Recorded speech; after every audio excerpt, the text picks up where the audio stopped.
하겠습니다. 이사야 9장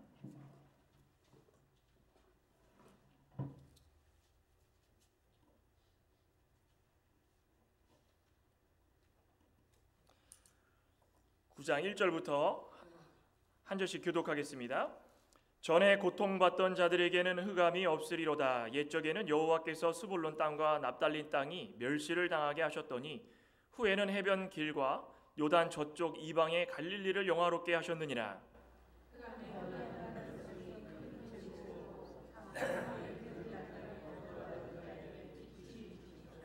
주께서 이 나라를 창성하게 하시며 그 즐거움을 더하게 하셨으므로 출소하는 즐거움과 탈취물을 나눌 때의 즐거움 같이 그들이 주 앞에서 즐거워하오니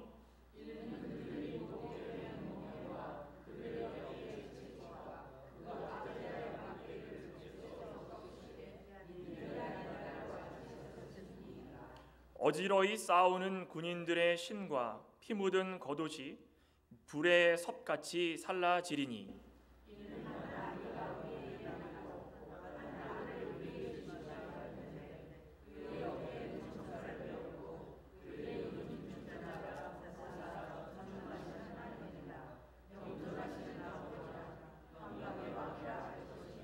같이 읽겠습니다. 그 정사와 평강의 노함이 무궁하며 또 다윗의 왕자와 그의 나라에 군림하여 그 나라를 굳게 세우고 지금 이후로 영원히 정의와 공의로 그것을 보존하실 것이라.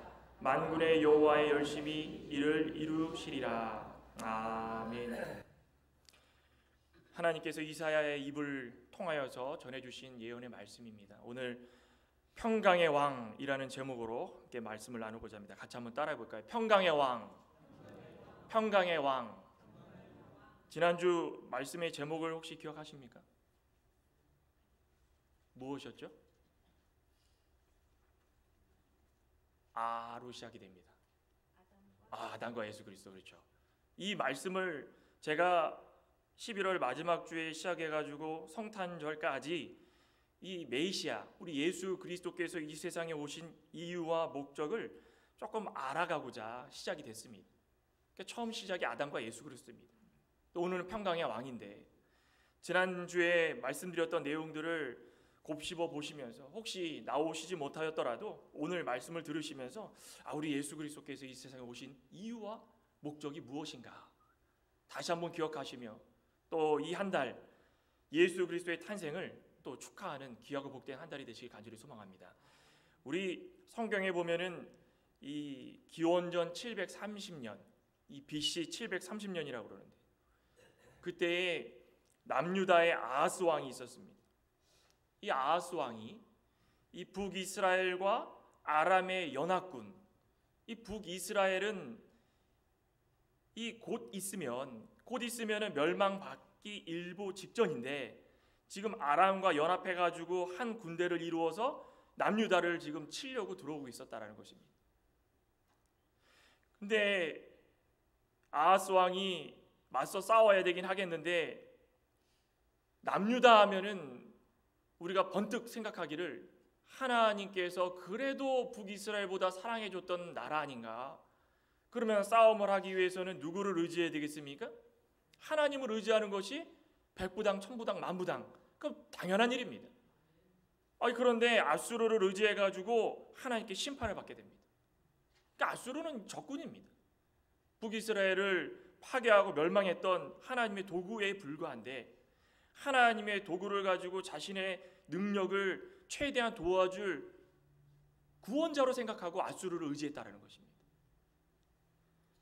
하나님을 떠나가지고 우상을 섬겼던 이 북이스라엘이 먼저 망하게 되고 그리고 이제 남유다까지 이런 모습을 가지고 하나님이 내버려 두지 않으십니다. 그냥 심판을 해주시고 그것을 통해 가지고 하나님의 공의, 옳고 그른 것이 무엇인지 하나님의 사랑이 무엇인지 그것을 깨닫게 해주셨다는 것입니다. 물론 심판으로 그치셨겠습니까? 만약에는 심판으로 그치셨으면 하나님은 그냥 혼내시는 하나님, 심판의 하나님으로 그치셨겠지만 공의라는 것은 하나님께서 심판하실 땐 심판하시더라도 만약에라도 깨닫고 돌아오면 사랑으로 감싸주시는 것이 하나님이시라는 것입니다. 그렇기 때문에 다윗의 후손 가운데에 메시아를 준비하시고 그 메시아를 통하여 가지고 참 사랑을 알게 해주시며 그분을 통하여서 구원을 이루도록 하셨다는 것입니다. 그 끈을 잡아야 되는 것입니다. 그 메시아는 어떻게 오셨습니까? 평강의 왕으로 오신다.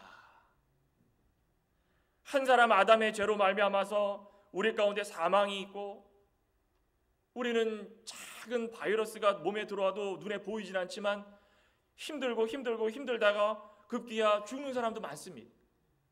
근데 그것이 바이러스 때문에 죽었다라고 생각해서는 안 됩니다. 우리의 모든 죄가 결론적으로 사망을 가지고 들어왔기 때문에 우리 연약한 인생들은 이 사망이 눈앞에서 늘 있었다라는 것입니다. 그렇기 때문에 이 사망이 왕노릇하는 우리 인생 가운데 죽을 수밖에 없는 우리 인생 가운데에 완전하게 해방시켜서 참 자유를 누리게 해 주실 것이다. 그 예언을 구약시대 때부터 시작해서 또 멀리 창세기 3장 15절 그때 한번 읽었죠? 하나님께서 이미 다 예언해 주시고 시간마다 때마다 우리가 자꾸 까먹으니까 자꾸 잊어버리니까 그 선지자를 통하여서 예언해 주심으로 말미암아 생각나게 하신 것입니다. 이게 아하스 왕 때 갑자기 일어난 일이겠습니까? 아닙니다. 하나님이 이미 예언을 해주신 것을 자꾸 선지자들 통하여서 말씀해 주시며 이사야 선지자 입을 통하여서는 평강의 왕이다 라고 선포하시는 것입니다. 하나님을 떠나서 세상을 의지하며 위기에 처해 있고 멸시받던 백성들에게 진정한 변화, 진정한 회복, 진정한 돌이킴 이런 것들을 통하여서 역사적으로 하나님께서 함께 해주신다는 것을 알려주시는데 우리도 오늘을 살아가면서 이 땅에 예수님께서 오시는 그 이유와 목적 다시 한번 생각해 보시면서 평강의 왕으로 오시는 예수님은 우리에게 어떤 분이신가 또 기억해 봐야 될 것입니다. 그 첫째로는 흑암을 거두시고 빛으로 오신다는 것입니다. 오늘 1절에 그러죠. 전에 고통받던 자들에게는 흑암이 없으리로다. 옛적에는 여호와께서 스불론 땅과 납달리 땅이 멸시를 당하게 하셨더니 후에는 해변길과 요단 저쪽 이방의 갈릴리를 영화롭게 하셨느니라. 지역 이름이 나오지만 아주 간단합니다. 전에 고통받던 자들 누구를 나타냅니까? 이스라엘입니다. 하나님이 사랑하는 선민들, 백성들. 오늘을 이야기하면 누굽니까? 이 자리에 앉아 계신 우리 모두를 말하는 것입니다. 다 고통받던 자들이었습니다. 원래는 여기 9장 1절이라고 된 부분이 원문에는 23절에서 8장 끝무렵에 붙어 있었습니다. 이게 무슨 의미냐면 8장에 나타난 하나님을 떠나서 자신들 나름대로 의지할 것을 붙들고 사랑하면서 그것이 최선이다 살아가면서 처절함을 보여줬던 그 백성들의 결과를 이렇게 보여줄 수밖에 없었던 그 당시의 상황을 알려주는 것입니다. 이 끝이 아니라는 것입니다. 그러면서 여기 전에라는 앞에 그런데도라는 접속으로 시작이 됩니다. 그런데도 이거를 좀 쉽게 번역을 한 내용을 보면 한번 들어보시기 바랍니다. 이렇게 말씀을 합니다. 이스라엘이 하나님을 떠나 큰 고통 가운데 빠질 것이지만 그런데도 고통받는 자들에게는 언제나 절망과 어둠이 계속되는 것은 아니다. 좀 더 쉽게 이해되십니까? 지금 이 남유다의 상황, 이스라엘 상황은 도대체가 희망이 없는 상황이었다는 것입니다. 그런데도 하나님께서 모든 것을 다 보고 알고 계시기 때문에 내 사랑하는 자들은 그냥 내버려두지 아니하고 그 고통 가운데 빠지도록 내버려두지 아니하고 하나님께서 그 절망과 어두움 가운데 내버려두지 아니하고 회복되게 해주실 것이다. 그겁니다. 예전에는 스불론과 납달리가 멸시를 당했다. 스불론과 납달리가 어디에 있는 곳입니까? 이스라엘의 북쪽입니다. 최북단하면 생각나는 곳이 어디입니까? 갈릴리. 갈릴리 지역입니다. 갈릴리 하면은 멸시받고 천대받는 그런 곳 아니겠습니까? 이 북이스라엘이 자신들 나름대로 하나님을 배반하고 10개 지파로 나뉘어가지고 우상을 섬기면서 아예 그냥 하나님의 성전에 우상 그 제사를 못 드리게 하려고 여로보암이 자기네 땅에다가 단을 만들어가지고 마음대로 제사장 삼아서 사람들을 현혹시키고 눈과 귀와 코를 다 막아가지고 아예 하나님의 한자도 부르지 못할 정도로 그렇게 우상에 매어져 가지고 우상을 섬기는 이방 나라에 의지하는 그런 나라로 변질되었다는 것입니다. 그게 북이스라엘의 10개의 나라였습니다.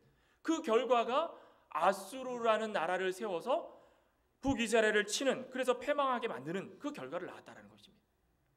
그 이후의 삶이 어땠습니까? 바벨론도 들어오고 구다도 들어오고 스발다임도 들어오고 어디예요? 북이스라엘 지역에. 하나님께서 이방 사람들을 다 차단하고 다 쫓아내게 만들어가지고 살아가는 이스라엘 백성들이 가나안 땅에 정착하도록 해서 12지파가 하나님의 뜻대로 잘 땅을 분배받아가지고 이렇게 저렇게 잘 살고 있다가 이런 재앙을 만난 것입니다. 북이스라엘로 이주해온 이 이방 사람들이 뭘 했겠습니까? 이스라엘 사람들의 아예 씨를 마르게 한 겁니다. 정체성, 내가 누군지 아예 모를 정도로 그 사람들의 문화를 바꿔버리고 언어를 바꿔버리고 삶을 바꿔버리고 이름조차도 바꿔버렸습니다. 참 이게 얼마나 못된 일이겠습니까? 그런데 이게 누구 때문입니까? 본인들 때문입니다. 오늘을 살아가고 있는 우리는 이 모습을 보면서 또 생각해봐야 될 게 분명히 있지 않습니까? 우리는 믿음을 잘 지키고 있다가 어느 순간에 시험이 들거나 낭망하거나 어떤 고난과 환난 가운데 빠지게 되면 하나님을 의지하기보다 세상을 의지해서 내가 원하는 것들을 우리 마음속으로 다 가지고 들어옵니다. 그러다면 뭐가 되는 것입니까? 짬뽕이 되는 것입니다. 이것도 내 거 저것도 내 거. 내가 의지하는 것은 오로지 하나님 한 분뿐이었는데 하나님을 의지하지 않고 세상을 의지하다 보니까 이거 의지하고 저거 의지하고 명예 의지하고 돈 의지하고 세상 지혜 의지하고 능력 의지하고 사람 의지하고 너무 의지하는 것이 많다 보니까 내 마음속으로 들어올 때 내 모든 정체성을 바꿔버린다는 것입니다. 그럼 그 이후부터 삶이 어떻습니까? 나는 누구지? 내가 그리스도인인가? 내가 교회를 다니는데 내가 교회를 왜 다니는가? 극심한 고통을 이겨내려고 세상을 붙들었다가 더 극심한 고통에 휘달리면서 그렇게 희망 없이 소망 없이 살아갈 수밖에 없었던 인생이지만 하나님께서는 그 흑암 가운데 살았던 모든 자들을 건지시는 그런 분이시라는 것입니다. 이게 모두 흑암입니다. 암흑, 캄캄하고 이방인들에게 거주지를 다 빼앗긴 그들의 삶이 좋았겠습니까? 암흑과도 같았다라는 것입니다. 갈릴리 지역에서 할 수 있는 게 아무것도 없고 그냥 멸시 천대받고 우리의 땅인데 사람들이 와가지고 우리를 이방인 취급하고 그런데 1절 후반절에 봤더니 갈릴리를 어떻게 하셨다고 했습니까? 영화롭게 하셨더라. 영화롭게 하셨더라. 흑암이고 캄캄하고 아무 희망 없던 그 땅에 하나님의 영광이 임하니 영화롭게 되었다라는 것입니다. 우리 이 영화롭게 하셨다라는 그 표현 자체가 완료적인 표현이에요. 완료적인 표현. 될까? 될 수 있을까? 이런 게 아니라는 것입니다. 과거나 현재나 미래나 완료적인 표현입니다. 예수님께서 이 세상에 아직 오시진 않았지만 그 구약 시대에도 영화롭게 하셨다라는 그 사실이 확신을 가지고 믿어야 될 예언적 완료 표현이라는 것입니다. 오늘은 예수님께서 오시고 이제 다시 오실 것을 기대하지만 다시 오실 예수님께서 이 세상에 오시면 우리의 모든 힘든 삶을 정리하시고 영화롭게 하실 것이다. 그게 할까가 아니라 하셨다라고 확신을 갖고 믿어야 된다는 것입니다. 장차 예수님께서 갈릴리 땅에서 복음을 전파하시면서 모든 어둠을 물러내시고 영화롭게 하실 것을 이사야 선지자가 전파하는 그 모습, 이게 이사야 선지자가 말한 것으로 끝났습니까? 우리 마태복음 4장에 보시면 예수님께서 이 말씀을 그대로 인용하시면서 이거 봐라, 하나님께서 말씀하시는 것은 1.1핵이라도 거짓된 것이 하나도 없다라는 것을 증명하셨습니다. 마태복음 4장 12절부터 보시면 제가 읽어보겠습니다. 한번 들어보시기 바랍니다. 예수께서 요한이 잡혔음을 들으시고 어디로 가십니까? 갈릴리로 물러가셨다가 나사렛을 떠나 스불론과 납달리 지경 해변에 있는 가버나움에 가서 사시니 이는 선지자 이사야를 통하여 하신 말씀을 이루려 하심이로라. 스불론 땅과 납달리 땅과 요단강 저편 해변 길과 이방 갈릴리여 흑암에 앉은 백성이 큰 빛을 보았고, 흑암에 앉은 백성이 누굽니까? 이스라엘 백성들입니다. 오늘은 우리입니다. 그런데 큰 빛을 보았다는 뭘 나타내는 거? 큰 빛이 누구십니까? 예수 그리스도를 나타내는 것입니다. 사망의 땅과 그늘에 앉은 자들 누굽니까? 이스라엘 백성들과 우리를 말하는 것입니다. 그런데 그들이 빛이 비춰가지고 이제는 그 사망의 음침한 골짜기에서 생명의 길로 옮김 받았다는 거죠. 오늘 본문의 2절에 그러죠. 흑암에 행하던 백성이 큰 빛을 보고. 예수님께서 이 말씀을 그대로 성취하신 것입니다. 흑암이라는 게 무엇입니까? 흑암. 만약 여기 불이 깜깜하면 보이는 게 있습니까? 아무것도 없습니다. 아무것도. 특별히 밤에 불이 다 꺼지면 누가 있는지, 글씨가 뭐라고 써 있는지 아무것도 모릅니다. 그러니까 흑암이라는 건 무지함입니다. 무지. 아무것도 모르는 거. 아무것도 모르는 거는 좀 더 넓게 생각하면은 뭐가 되겠습니까? 죄입니다. 죄. 하나님을 모르는 거. 하나님 모르는 이 무지함, 어리석음, 그것이 쌓이고 쌓이면 그게 죄라는 것입니다. 흑암 가운데 산다라는 것은 이 죄와 무지함 가운데 산다라는 것입니다. 근데 빛은 무엇입니까? 예수님께서 이 세상에 오셨을 때 무엇으로 오셨다고 했습니까? 생명. 이제 죽음을 다 물리쳐 주시고 영원히 살 수 있는 생명. 빛은 생명이라는 것입니다. 그러니 흑암이 물러가면 생명이 오는 것입니다. 컴컴함이 물러가서 빛이 오면 밝음이 있고 상대방을 인식할 수 있고 글씨를 읽을 수 있듯이 우리 가운데 잊혀졌던 하나님, 의지하지 못하였던 하나님, 말씀을 몰랐던 것들, 예수님께서 우리 가운데 들어오시면 밝은 빛을 주셔가지고 하나씩 하나씩 회복되게 해주신다는 것입니다. 자, 우리는 우리의 인생을 뭘로 정의하십니까? 우리가 돈이 많고 우리가 능력이 있고 지혜가 있어서 우리는 그렇게 안 삽니다라고 할 수 있겠습니까? 우리 욥기서 25장 6절에 항상 제가 이 마음에 와닿는 그런 말씀인데 25장 5절부터 보면 보라 그의 눈에는 달이라도 빛을 발하지 못하고 별도 빛나지 못하거든 하물며 구더기 같은 사람 벌레 같은 인생이랴. 우리가 내세울 것 아무것도 없다는 것입니다. 우리가 세상에 의지하고 살아가는 것이 도대체 무엇이겠습니까? 아하스 왕처럼 아수를 의지하고 이스라엘 백성들처럼 이방 신을 의지하고 그래서 얻은 것이 무엇입니까? 흑암입니다. 흑암. 에베소 2장에 봐도 뭐라 그랬습니까? 에베소 2장 1절에 허물과 죄로 죽었던 너희여. 허물과 죄, 무지함. 우리는 살다 보면은 깨달을 수 있는 것이 아무것도 없다는 것입니다. 그런데 예수님께서 우리 가운데 오셔서 세상에서 맛보지 못하였던 것들, 하나님께서 우리에게 보여주실 때에 이거 알지 못했는데 예수님께서 내 마음에 들어오시자 하나님의 주권적으로 역사하시는 그 능력이 우리를 변화시키신 것입니다. 여기에 앉아 계신 모든 분들은 그 큰 빛 대신 예수님께서 우리 가운데 들어오신 줄 믿습니다. 우리의 무지함, 죄로 말미암아 회복되지 못하였던 마음들이 하나님께서 우리를 이곳으로 보내주시고 하나님을 깨닫게 하고 의지하게 하고 예수님께서 이 세상에 오셔서 흑암을 다 물리쳐 주신 것처럼 우리의 어두움을 물리쳐 주시고 이제는 밝은 빛 가운데서 희망으로 사는 저와 여러분 되시기를 간절히 소망합니다. 자, 이게 예수님께서 이 세상에 오신 또 중요한 목적 중에 하나입니다. 어둠을 다 물리쳐 주시고 두 번째로는 무엇입니까? 창성하고 즐겁게 하시기 위해서 오셨습니다. 누구를요? 우리를. 자, 3절에 보시면 본문에 이렇게 말씀합니다. 주께서 이 나라를 창성하게 하시며 그 즐거움을 더하게 하셨으므로 추수하는 즐거움과 탈취물을 나눌 때의 즐거움같이 그들이 주 앞에서 즐거워하오니 뭐가 이쁘다고 이렇게 해주십니까? 그렇죠?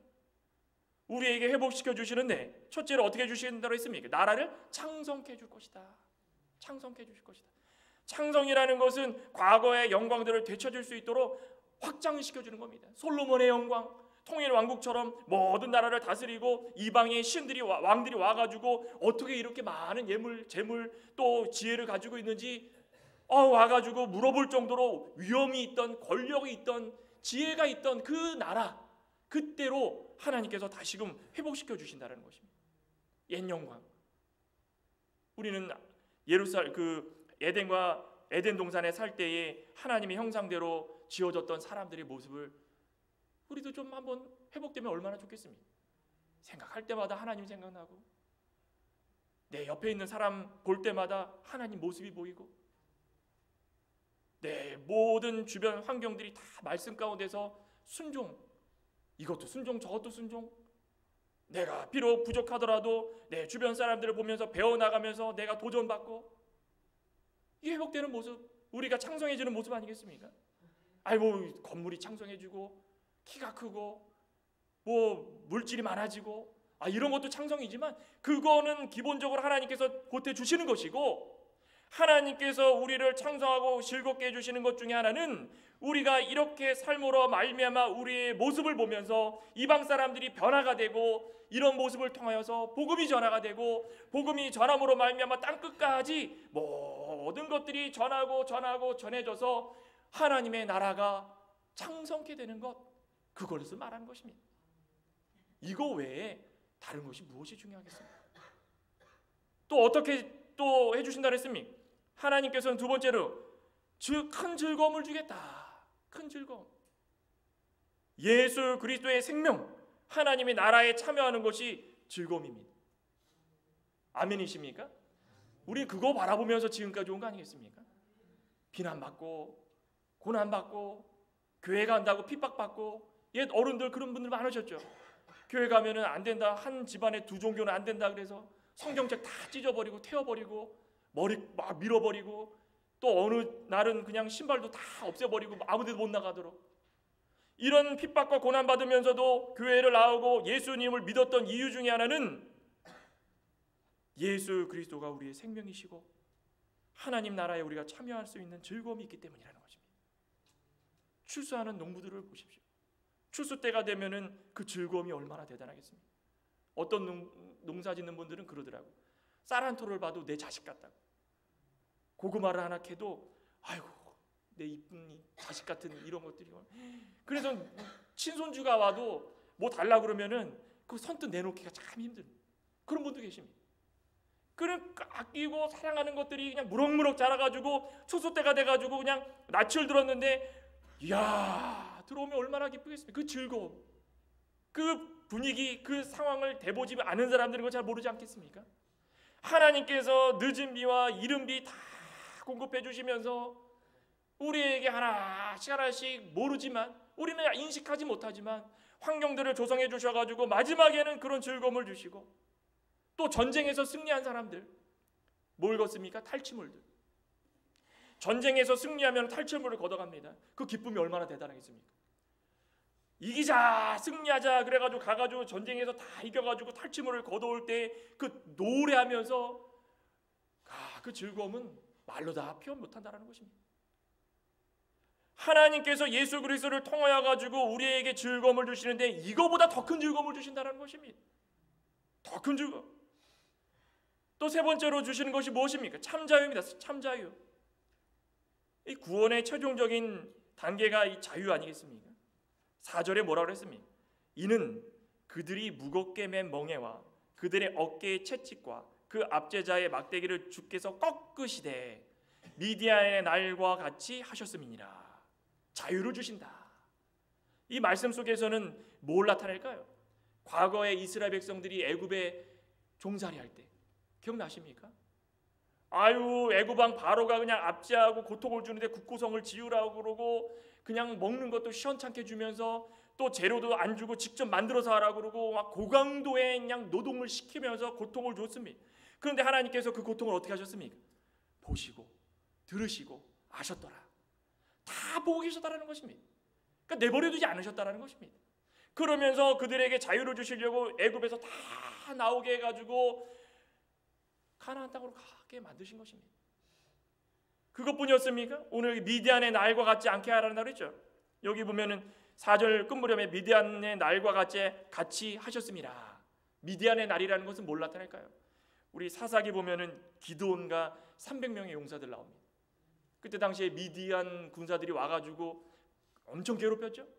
추수하려고 그러면 그것까지 다 뺏어가고 먹을 거 하나도 안 남기고 메뚜기같이 막 몰려 들어와가지고 싹 쓸어가고. 그런데 하나님께서 그것도 다 보시고 아셔서 기드온과 300명을 들어서 쓰셔서 그들을 승리토록 하셨습니다. 그런데 승리한 그 요인이 무엇이었습니까? 기드온이 똑똑해서 그랬을까요? 기드온은 자기 사사 안 된다고 그랬습니다. 하나님께 표징을 보여달라고 그랬습니다. 300명이 똑똑해서 그랬을까요? 아닙니다.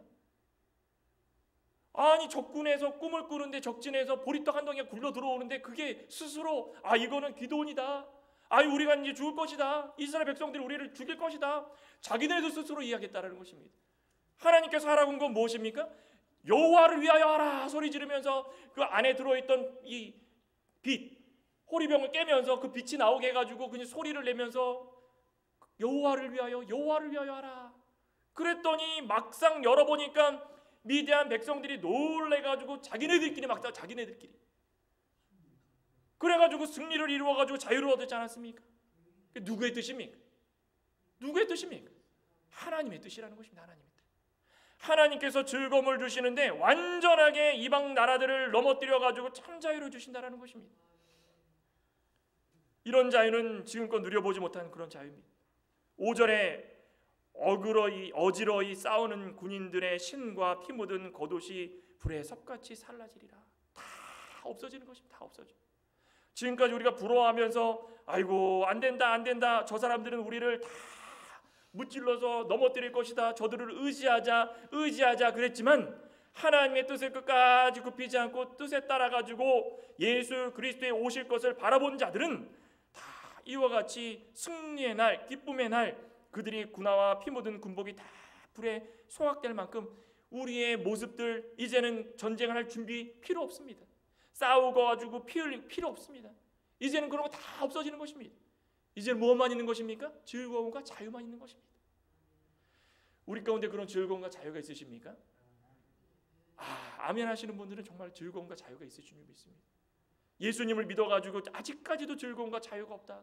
난 늘 뭐에 쫓기는 것 같고 늘 고통받고 늘 답답하고 나는 즐겁지도 않고 자유롭지도 않고 하루를 먹고 사는데 뭘 먹을까 무엇을 마실까 무엇을 입을까 그 고통 속에 살면서 아이고 살아가는 자들은 예수님께서 이 땅에 오신 그 이유 목적을 다시 한번 생각해 봐야 된다는 것입니다.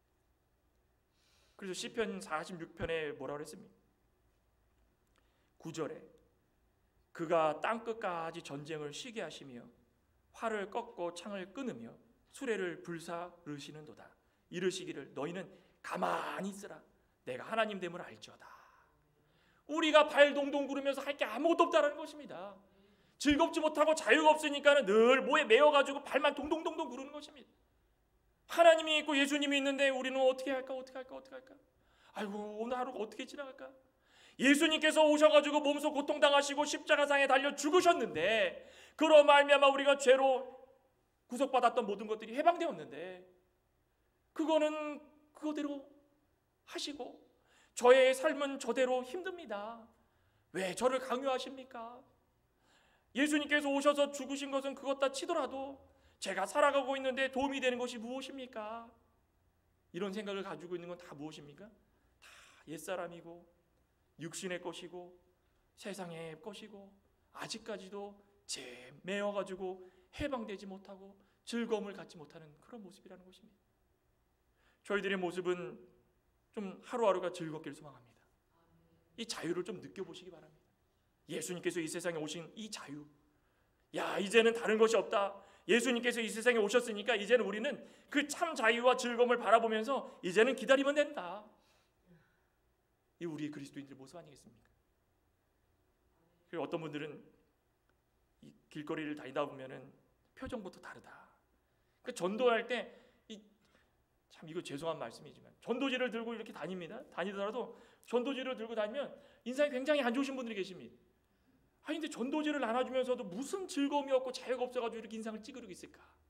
그러니까 어떤 분들은 전도지를 나눠주는데 정말 천사의 얼굴 같습니다. 제가 저기 수완이 H마트 거기 기독교회점 갔다가 잠깐 들릴 일이 있어가지고 전도하는 직책은 잘 모르겠습니다. 나이가 한 60대 후반 되시는 분 같은데 이게 생김새가 중요한 게 아니라 얼굴에서요 빛이 납니다. 제가 너무 그 앞에서 너무 죄송해가지고 제가 전도지 받으면서 감사합니다 수고가 많으십니다 그러고서 왔는데 그렇게 전도지 나눠주는 그 모습이요 그 얼굴 자체가 환해가지고 정말 누가 봐도 그 즐겁게 나눠주는 그 모습입니다. 우리도 좀 이렇게 살아야 되지 않겠습니까? 우리 창관교회 모든 권속들도 좀 이렇게 살아야 하는 좀 삶이 우리 가운데 좀 필요하지 않겠습니까? 저는 그렇게 믿습니다. 우리 다 그렇게 사시는 줄 아는데 우리가 조금 더 예수님께서 이 땅에 오신 이유와 목적을 안다면 더 즐거워지고 더 자유를 누리며 살 수 있다는 것입니다. 이제 마지막으로 결론적으로 6절과 7절에 뭐라고 말씀합니까? 영원히 변치 않을 평화를 주실 것이다.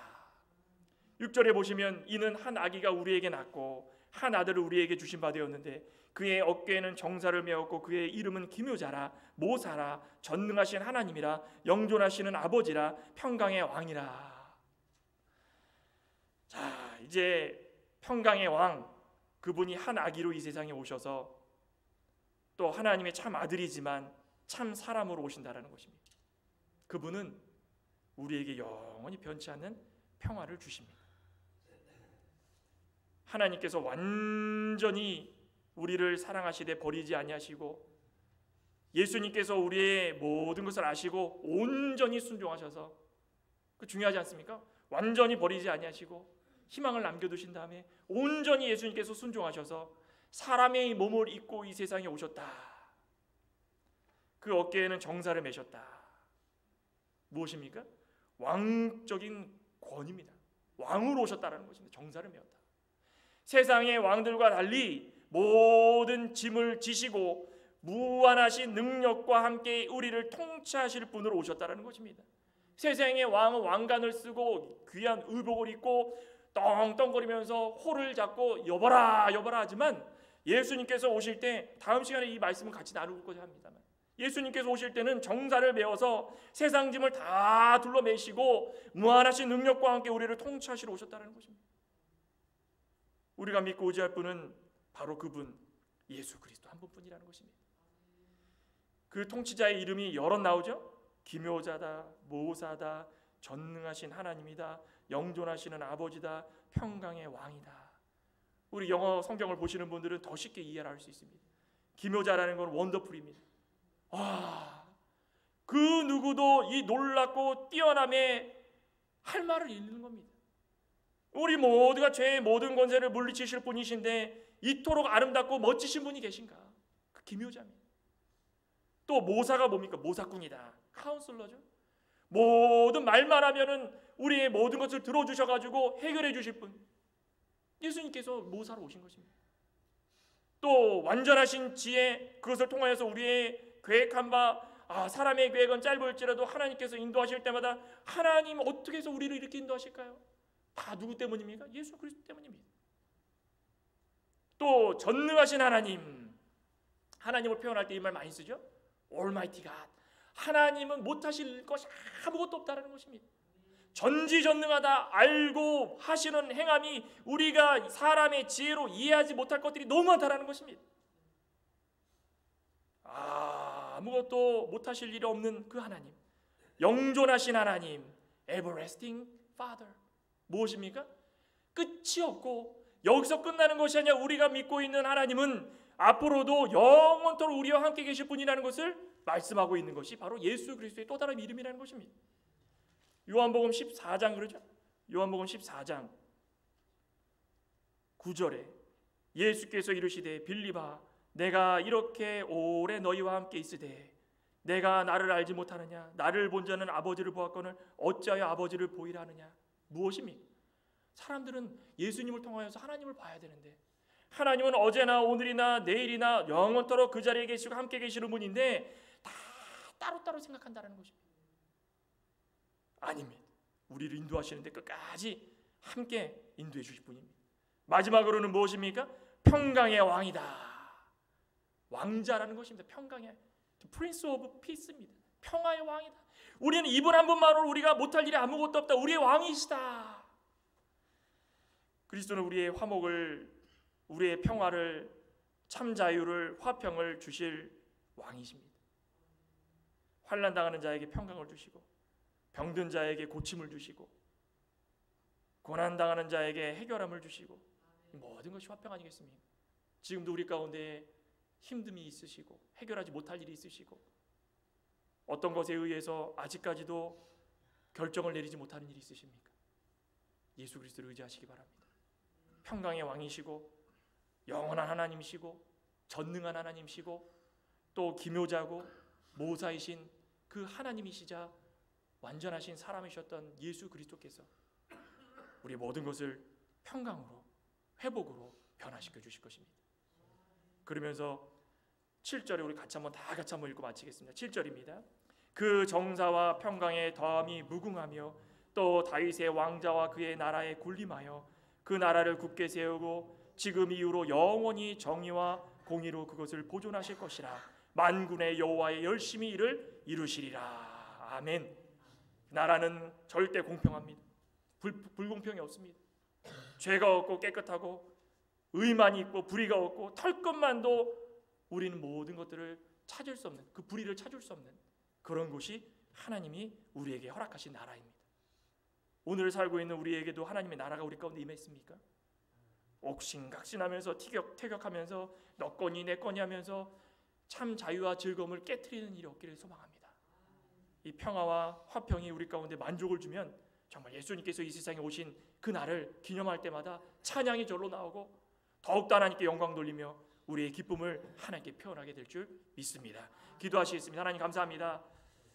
평강의 왕 예수 그리스도께서 우리에게 오신 그 이유와 목적이 도대체 무엇입니까? 우리는 흑암 가운데 살면서 아무 희망 없었지만 큰 빛으로 오셔서 우리의 모든 죄들을 물리쳐 주시고 깨끗함을 주셔서 이제 우리가 알지 못하였고 깨닫지 못하였던 것들을 깨닫게 해주시고 자유와 즐거움을 주시되 지금껏 누리지 못하였던 참 자유와 즐거움을 주셔서 하나님께서 주시는 그 자유가 얼마나 크고 놀라운지를 깨닫게 해주신다고 하였사오니 아버지 하나님, 우리는 그것을 기대하고 소망하며 믿기를 바랍니다. 예수 그리스도께서 우리 마음에 오셨을 때 정말 모든 괴로움이 물러가고 즐거움과 자유가 있어서 하나님을 찬양하는 귀하고 복된 우리의 신앙생활이 될 수 있도록 역사하여 주시옵소서. 모든 말씀 우리 주 예수님의 이름으로 기도드리옵나이다. 아멘.